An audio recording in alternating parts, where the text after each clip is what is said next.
Well, here we have a 5758 Dodge radio. Push buttons work, on-off volume works, but the tuner does not.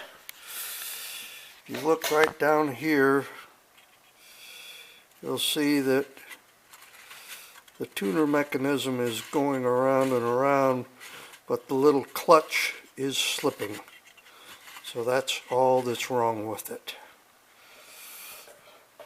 So now,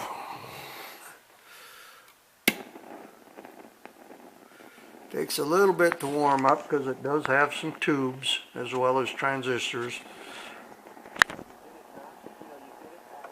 As a pursuit of one property at a time, building this real estate empire for yourself. Let's see that the pointer moves. Also, get ready for Blazer Game Nights at Bricks coming soon, where you can win great swag, gift cards, and Blazer. A business, I can be a high-powered corporate exec, a physician, whomever. So a little bit of work on that tuner part. We have to give credence. This is a test knob. It does not go with the radio. The radio has no knobs. Financial future and the well-being Thanks for looking. of